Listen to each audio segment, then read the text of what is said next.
हमें क्या ज्यादा टेंशन लेने की जरूरत, हम तो प्रैक्टिकल बातें करते हैं। मैंने कहा कि मैं कह रहा था ना कि उसने किसी ने गाना लिखा कि चले भी आओ कि गुलशन का कारोबार चले। एक बार उनकी जिंदगी में वो चली गई, गुलशन का कारोबार ठप हो गया। किसी ने एक शेर लिखा विकास भैया कि उसको रोशनी की जरूरत थी तो हमने अपना घर जला दिया। अब बताइए अगर उसको रोशनी की जरूरत थी तो घर जलाने की जरूरत क्या थी? जलाना था सूर्य का बल्ब जलाते, सिस्का की एलईडी जलाते, बहुत सारी चीजें थी जलाने की, घर जला के क्या हुआ? मैं तो नीरज भैया कहता हूँ, मैं तो बिल्कुल प्रैक्टिकल कविताएं सुनाता हूँ, आप सुनिएगा। मैंने कहा कि पहलू जो अनछुए हैं, कि पहलू जो अनछुए हैं उन पहलुओं पे बात हो, इश्क में जो कूटे गए हैं उन मजनुओं पे बात हो, और उसकी जुल्फे जुल्फे है घटा कतई ही नहीं, उसकी जुल्फों में जो जुए हैं उन जुओं पे बात हो। उसकी जुल्फों में जो जुए हैं उन जुओं पे बात हो। मैं तो प्रैक्टिकल चीजें करता हूँ। समस्याएं विकास भैया नई नई आ रही तो मुझे लगता है कि सोल्यूशन भी नए नए आने चाहिए। मैंने कहा कि ड्राइवर से उसने हमको पेंटर बना दिया, 4 पंक्तियां लेके जाइए। मैंने कहा कि ड्राइवर से उसने हमको पेंटर बना दिया, इश्क में तबाही का सेंटर बना दिया, और 10,000 लेकर फरार की प्रेमिका, हमने भी उसको लोन में गारंटर बना दिया। अभी उसको HDFC बैंक वाले ढूंढ रहे हैं। ये सब चीजें होती रहती है। मैंने कहा कि 4 पंक्तियां और सुनाता हूँ कि आंखों का मामला जरा सा वीक है, कि आंखों का मामला जरा सा वीक है, जवानी का लेटर बुढ़ापे में लीक है, और जींस टॉप वाली जब से आई है पड़ोसन, बाबूजी बोले बेटा मोतिया बिंद ठीक है। बाबूजी बोले बेटा मोतिया बिंद ठीक है। इसी गोत्र की 4 पंक्तियां और मैं सुनाता हूँ कि देख एक सुंदरी को मुड़ गए बाबूजी, कि देख एक सुंदरी को मुड़ गए बाबूजी, नैनों से नैना मिले जुड़ गए बाबूजी, और सुंदरी ने पैर एक सी रिलेटर पे क्या रखा, पलक झपकते ही उड़ गए बाबूजी, ये पलक झपकते ही उड़ गए बाबूजी।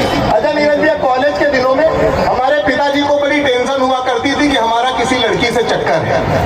अब हमारे पिताजी को एक कौन समझाए कि उनके लड़के को लड़कियां नोट्स नहीं मांगे देती थी, दिल कौन देगा। अफेयर के नाम पे हमारे जीवन में सिर्फ 4 करंट अफेयर की 4 किताबें थी और कुछ भी नहीं था। अच्छा, हमारे अंग्रेजी के मास्टर साहब थे अवस्थी जी, वो कहा करते थे कि बेटा पॉजिटिव रहा करो। लेकिन विकास भैया, मैं इतना नकारात्मक टाइप का व्यक्ति हूँ, इतना नकारात्मक मैं हो सकता था, लेकिन अंग्रेजी के मास्टर साहब अवस्थी जी कहा करते थे कि बेटा पॉजिटिव रहा करो। तो हमने कहा ठीक है गुरुजी। नीरज भैया, उसी टाइम हमारी एक टांग टूट गई। अवस्थी जी को पता चला तो उन्होंने हमको फोन किया, कहने लगे कि बेटा पॉजिटिव रहा करो। हमने कहा गुरुजी हमारी टांग टूट गई, आप कह रहे हो पॉजिटिव रहा करो। कहने लगे बेटा पॉजिटिव इसलिए रहा करो क्योंकि तुम्हारी दोनों टूट सकती थी। अवस्थी जी की 8,000 रुपए फीस बाकी थी। 2 महीने के बाद जब हमारा पैर ठीक हुआ, मैं उनके पास लेके पहुंचा 4,000 रुपए। अवस्थी जी अभी काफी निगेटिव थे। हमने कहा गुरुजी पॉजिटिव रहा करो। कहने लगे 8,000 रुपए फीस बाकी थी, 4,000 लेके आओ, कह रहे हो पॉजिटिव रहा करो। हमने कहा गुरुजी मैं 8 मार सकता था, 4 लेके आया। तब से मैं काफी पॉजिटिव हूँ, काफी कॉन्फिडेंस में हूँ। गुरुजी तब से निगेटिव हूँ। अगर हमें कोई सुंदर लड़की फेसबुक पे मैसेज कर दे तो मैं उसे तुरंत ब्लॉक कर देता हूँ।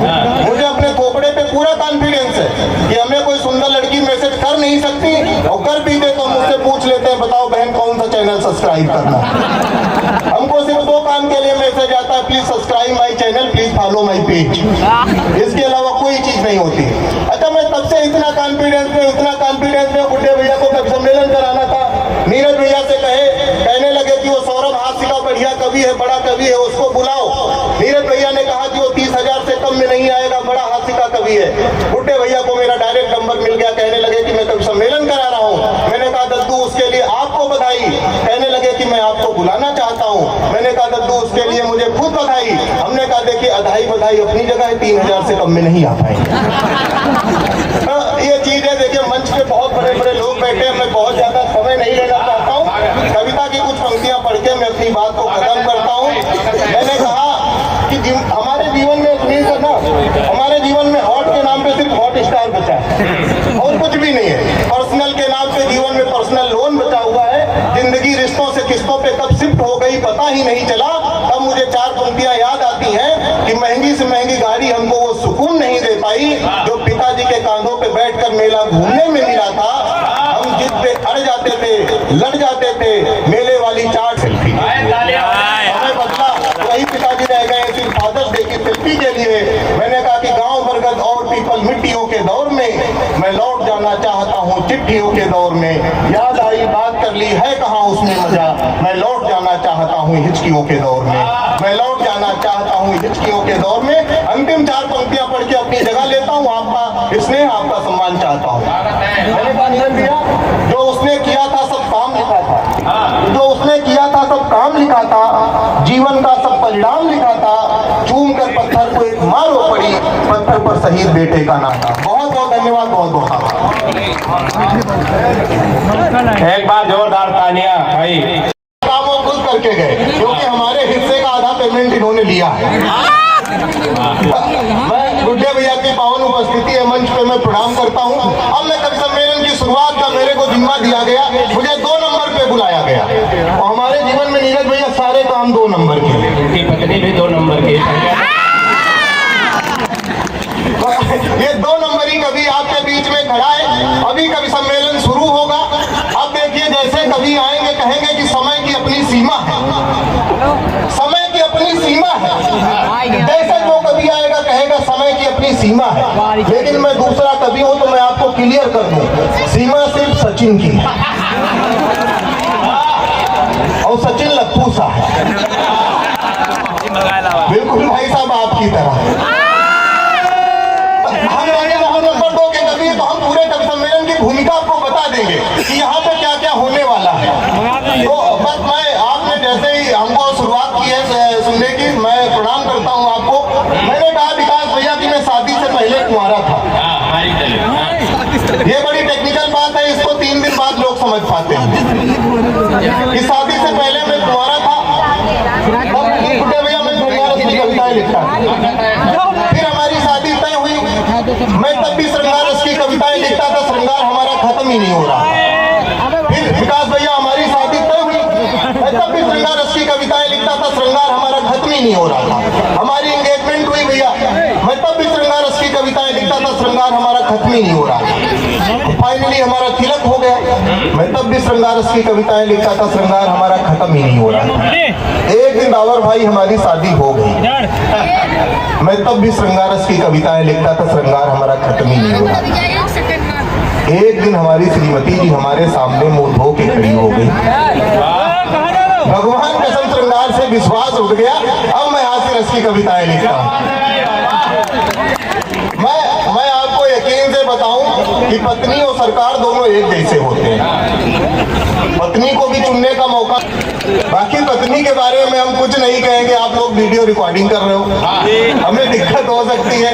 वैसे एक बात बताऊं, कहूंगा तो मैं सरकार के बारे में भी कुछ नहीं, क्योंकि सरकार भी नोटिस भेज देती है, तो दिक्कत हो सकती है हमारे साथ, तो बड़ी समस्याएं होती रहती है। अच्छा विकास भैया हमारे एक मित्र है शुक्ला जी, उनकी नई शादी हुई, शुक्ला जी के चाचा बस्ती से लखनऊ आए, उनके स्वागत में सम्मान में सारी तैयारियां की गई।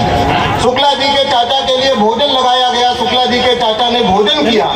भोजन करने के बाद शुक्ला जी के चाचा ने विकास भैया शुक्ला जी को बुलाया, कहा बेटा सब तो सही है लेकिन बहू ने दाल मखनी बनाई है। शुक्ला जी का जवाब, अगर आपका जवाब हो तो सदन पूरा तालियों से गुंजायमान हो जाए।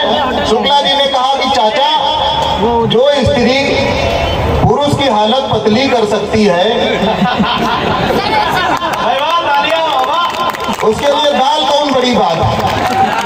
आप लोगों ने कितनी तालियां बजाई मुझे पता है, हमारी दाल पतली नहीं है, आपके घर में भी दाल पतली है। पीली टी शर्ट वाले भाई साहब के यहाँ दाल में दाल ही नहीं सिर्फ पानी है। ये सब चीजें ये टी शर्ट पीली नहीं है, वही दाल गिर रही है।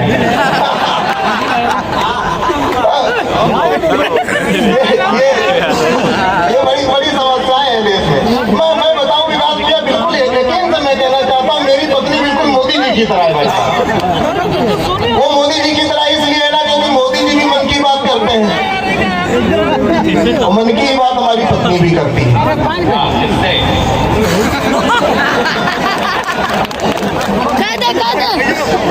ये तो बड़ा चिंता का विषय विकास भैया देखना पड़ेगा। मैं कह रहा हूँ, लेकिन मुझे बड़ी जिम्मेदारी के साथ मैं कहना चाहता हूँ कि बड़ा ही पावन मंच है। विकास भैया पत्नी प्रयास का नहीं, पत्नी विश्वास का विषय। पत्नी एक छोटे से 400 स्क्वायर फीट के घर में अगर कोई हजारों किलोमीटर की की यात्रा करता है तो स्त्री करती है। तो मैं 4 पंक्तियां पढ़ता हूँ कि बिना खबरों की खबर बनाती है पत्नी, कि बिना खबरों की खबर बनाती है पत्नी, डरपोक पति को निडर बनाती है पत्नी। आदमी कमा के बना सकता है मकान, किंतु उसको संवार कर घर बनाती है पत्नी। किंतु उसको संवार कर घर बनाती है पत्नी। हमने सम्मान में लिखी है पंक्तियां, भले ही डर में लिखी है, कोई ऐसी बात नहीं। लेकिन यह है कि हमसे विकास भैया एक लोगों ने पूछा, कहा कि पत्नी और साली के बीच में तुलनात्मक अध्ययन करके बताओ।